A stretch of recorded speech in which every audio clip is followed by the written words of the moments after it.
अजीज तलबा व तालबात, Farooq foundation online school के ज़रिए यकसा नसाब के मुताबिक तालीम हासिल करें। अगर हमारी वीडियोस पसंद आएँ तो चैनल को सब्सक्राइब करें और दोस्तों के साथ शेयर करें और बेल आइकन को लाजमी प्रेस करें ताकि आने वाली नई तालीमी वीडियोस आपको मिल सके। बच्चों, ऑनलाइन स्कूल से आप मुकम्मल तालीम हासिल करके बोर्ड का इम्तहान बराए जमात नहम दहम बेहतर तौर पर पास कर सकते हैं। आप अपनी उम्र और तालीम के मुताबिक मज़ीद तालीम हासिल करें। वालिदैन से फ़ोन या कंप्यूटर पर हमारी वीडियोस के ज़रिए तालीम हासिल करने की दरख्वास्त करें। रोज़ाना 1 से 2 घंटे ऑनलाइन पढ़ाई करें और जब आप स्कूल जाएंगे तो आपको मज़ीद किसी मदद की ज़रूरत नहीं होगी। इस तरह पढ़ाई करके अपना वक्त और वालिदैन के अखराजात में बचत कर सकते हैं। ऑनलाइन स्कूल की कोई फ़ीस नहीं है। जूम पर भी क्लासेस का फ़ायदा उठा सकेंगे। हर क्लास और हर मजमून की मुकम्मल तालीमी वीडियोस मौजूद हैं।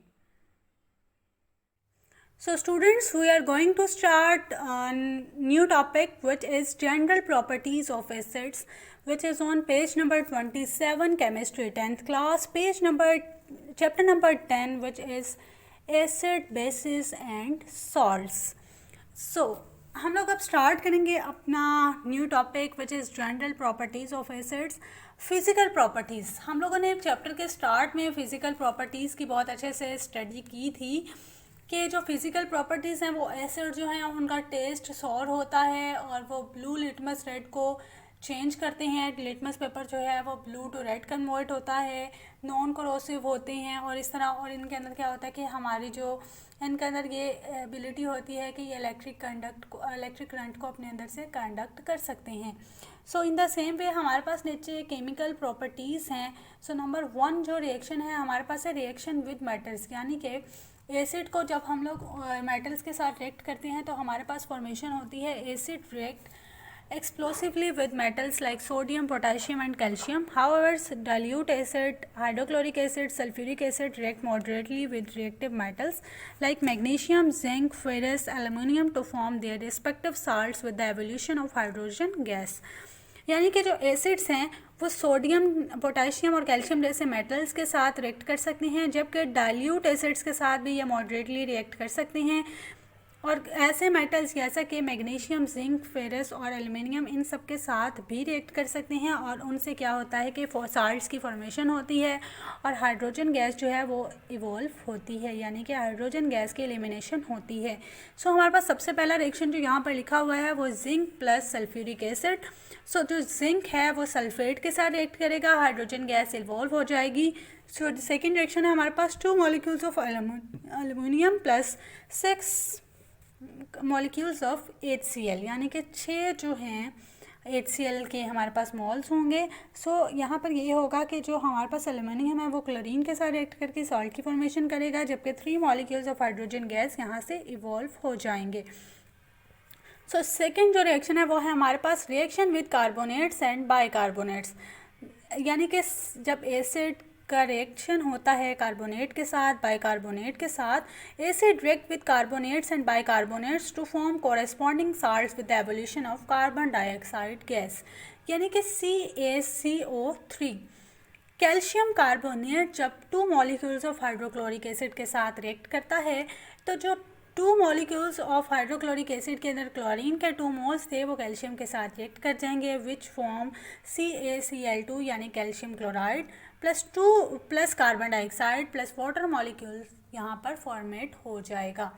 सो अब यहाँ पर देखा जाए तो हमारे पास जो हैं वो सल्फ्यूरिक एसिड यानी कि कैल्शियम कार्बोनेट को हाइड्रोक्लोरिक एसिड के साथ रिएक्ट किया तो हमारे पास CaCl2 plus carbon dioxide evolve हो गई और वाटर की फॉर्मेशन हो गई। सो एसिड जब रिएक्ट करता है कार्बोनेट और बाइकार्बोनेट्स के साथ तो इससे साल्ट की फॉर्मेशन होती है और जो एवोल्यूशन होती है कार्बन डाइऑक्साइड गैस इवॉल्व होती है। सो इन द सेम वे जब हम लोग रिएक्ट करवाते हैं NaH3CO3 यानी कि सोडियम बाइकार्बोनेट का सल्फ्यूरिक एसिड के साथ तो हमारे पास sodium sulphate plus water molecules की फॉर्मेशन होती है, जबकि 2 मोल्स ऑफ कार्बन डाइऑक्साइड जो हैं यहाँ से इवॉल्व होते हैं। सो जब एसिड जो है वो कार्बोनेट और बाइकार्बोनेट के साथ रिएक्ट करेगा तो हमारे पास यहाँ पर जो कार्बन डाइऑक्साइड है वो इवॉल्व होगी, जबकि वाटर और साल्ट की फॉर्मेशन होगी। सो हमारे पास जो थर्ड रिएक्शन है which is on page number 28, reaction with basis, यानी कि जब एसिड्स बेसिस के साथ रिएक्ट करते हैं, so acid react with basis oxides and hydroxides of metal and aluminium hydroxide to form salts and water. This process is called neutralisation, यानी कि जब एसिड जो हैं वो बेसिस के साथ रिएक्ट करते हैं तो हमारे पास साल्ट और वाटर की फॉर्मेशन हो जाती है और इस रिएक्शन को हम कहते हैं न्यूट्रलाइजेशन रिएक्शन। सो नंबर 1 हमारे पास रिएक्शन है वो है sodium hydroxide plus HCl। Sodium hydroxide जो है वो एक बेस है जबकि HCl वो एक एसिड है। तो जब सोडियम हाइड्रोक्साइड HCl के साथ रिएक्ट करता है तो सोडियम क्लोराइड की फॉर्मेशन होती है विच इज़ सॉल्ट, और वाटर की भी फॉर्मेशन होती है which is water, H2O। So second reaction है हमारे पास कोपरस ऑक्साइड प्लस सल्फ्यूरिक एसिड के साथ जब इसका रिएक्शन होता है सो हमारे पास कोपरस सल्फेट जो है वो उसकी फॉर्मेशन होती है, यानी कि उसकी जो सॉल्ट है वो हमारे पास कोपर सल्फेट बनता है प्लस वाटर मॉलिक्यूल जो है यहाँ पर हमारे पास प्रोड्यूस होता है H2O। सो copper oxide plus sulphuric acid का रिएक्शन जब बनता है तो हमारे पास कॉपर सल्फेट की फॉर्मेशन होती है प्लस वाटर मॉलिक्यूल जो है वो हमारे पास प्रोड्यूस होता है। सो हमारे पास जो फोर्थ रिएक्शन है हमारे पास वो है which is reaction with sulphides and बायसल्फाइड्स।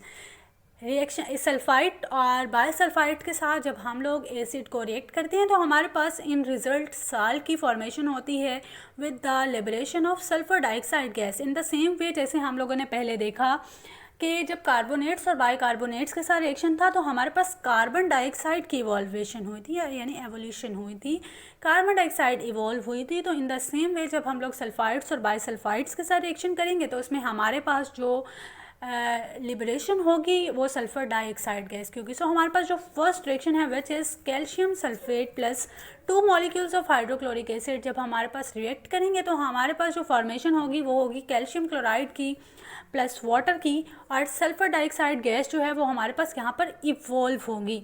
So sodium और NaSO3 प्लस HCl का जब रिएक्शन होगा तो हमारे पास जो फॉर्मेशन है वो साल्ट की होगी, NaCl प्लस वाटर की फॉर्मेशन होगी, और सल्फर डाइऑक्साइड गैस जो है वो यहाँ पर इवॉल्व होगी। So last reaction which is reaction with sulphides, जब एसिड सल्फाइड्स के साथ रिएक्ट करते हैं तो हमारे पास हाइड्रोजन सल्फाइड गैस जो है वो इवॉल्व होती है। Ferrous sulphide plus sulphuric acid जब रिएक्ट करते हैं तो फेरस सल्फेट जो है वो हमारे पास साल्ट बन जाता है, और H2S यानी कि हाइड्रोजन सल्फाइड गैस जो है वो यहाँ पर इवॉल्व हो जाती है। सो अब ये जो टॉपिक है ना हमारे पास रिएक्शन विद एसिड्स बहुत ज़्यादा इंपॉर्टेंट है। शॉर्ट क्वेश्चन भी आ सकता है, लॉन्ग क्वेश्चन भी पूछा जा सकता है, तो आपने इन सबको बहुत अच्छे से प्रिपेयर करना है। सो हमारे पास जो यहाँ पर नीचे एक पैराग्राफ यानी एक ब्लॉग बना हुआ है उसमें हमारे पास लिखा हुआ है कि do you know following acids are called mineral acids. Hydrochloric acid, sulphuric acid और नाइट्रिक एसिड जो 3 एसिड हैं ये मिनरल एसिड्स हैं। ये आपको MCQs में भी पूछा जा सकता है कि मिनरल एसिड्स कौन से होते हैं। शॉर्ट क्वेश्चन भी पूछा जा सकता है कि मिनरल एसिड्स कौन से होते हैं। तो आपने याद रखना है कि हाइड्रोक्लोरिक एसिड, सल्फ्यूरिक एसिड और नाइट्रिक एसिड जो हैं ये 3 ऐसे एसिड्स हैं जो कि मिनरल एसिड्स कहलाते हैं। ये MCQs भी है, ये शॉर्ट क्वेश्चन भी है, ये आपने बहुत अच्छे से प्रिपेयर करना है। सो अब हमारे पास नीचे यूजेस लिखे हुए हैं कि यूजेस ऑफ एसिड्स। अब आप लोगों ने ये तो देख लिया कि एसिड्स क्या होते हैं, एसिड्स के रिएक्शंस क्या होते हैं, एसिड की प्रॉपर्टीज़ क्या होती है, फिजिकल कौन सी होती हैं, केमिकल कौन सी होती हैं। तो अब हम लोगों ने इसका इस्तेमाल भी देखना है कि एसिड को हम इस्तेमाल कहाँ कहाँ कर सकते हैं और करते भी हैं। सो नंबर 1 हमारे पास जो एसिड है which is sulphuric acid. Sulphuric acid is use to manufacture fertilisers. Fertilisers क्या वो खाद के तौर पर इस्तेमाल किया जाता है, अमोनियम सल्फेट के तौर पर यूज़ किया जाता है, कैल्शियम सुपर फॉस्फेट में यूज़ किया जाता है, एक्सप्लोसिव्स में यानी कि जो हमारे पास ये बारूदी मवाद होता है उसके अंदर, पेंट्स के अंदर, डाइस के अंदर, ड्रग्स के अंदर, इन सब चीज़ों के अंदर जो एसिड यूज़ किया जाता है। It is also as an electrolyte in lead storage batteries, यानी कि जो बैटरीज हम लोग यूज़ करते हैं उनके अंदर भी एसिड पाया जाता है। So second acid which is nitric acid is use in manufacturing of fertilisers, ammonium nitrate, explosives, paints, drugs and etching designs on copper plates. अब जो नाइट्रिक एसिड है वो खाद के तौर पर भी इस्तेमाल किया जाता है, एक्सप्लोसिव्स के तौर पर यूज़ किया जाता है, पेंट्स, ड्रग्स और इचिंग डिज़ाइंस कॉपर प्लेट के ऊपर डिज़ाइंस के तौर पर भी यूज़ किया जाता है। तो थर्ड एसिड जो है हमारे पास है hydrochloric acid, which is use for cleaning metal, staining and in printing industries. यानी प्रिंटिंग इंडस्ट्रीज़ के अंदर टैनिंग यानी कि जो हम लोग साफ़ कर रहे होते हैं, ये जो जिंक वो लग जाता है हमारे साथ, यानी कि जंग लग जाता है लेदर इंडस्ट्रीज़ में, इन सब चीज़ों में, प्रिंटिंग में हाइड्रोक्लोरिक एसिड का बहुत ज़्यादा यूज़ किया जाता है। तो फोर्थ एसिड जो है वो हमारे पास है बेंजोइक एसिड। ये फूड प्रिजर्वेशन में यानी फूड को सेव रखने के लिए बेंजोइक एसिड का यूज़ किया जाता है, प्रिजर्व करने के लिए बेंजोइक एसिड यूज़ किया जाता है। एसिटिक एसिड जो है फिफ्थ एसिड है, ये जो है आप लोग आम यूज़ घर में भी करते हैं, जिसको हम सिरका भी कहते हैं। तो एसिड जो एसिटिक एसिड है उसको हम लोग फूड को फ्लेवर देने के लिए यूज़ करते हैं, फूड को प्रिजर्व रखने के लिए। It is also use to cure the sting of wasp, यानी कि जब आपको कोई भीड़ काट जाता है तो उस वक्त भी एसिटिक एसिड का यूज़ किया जाता है, उससे हमें क्योर मिलता है। सो ये जो एसिड्स की हम लोगों ने यूजेस देखे हैं, ये एक लॉन्ग क्वेश्चन भी है, और अगर दो एसिड्स के बारे में पूछा जाए तो ये एक शॉर्ट क्वेश्चन भी है, 2 मार्क्स का भी पूछा जा सकता है और 4 मार्क्स का भी पूछा जा सकता है।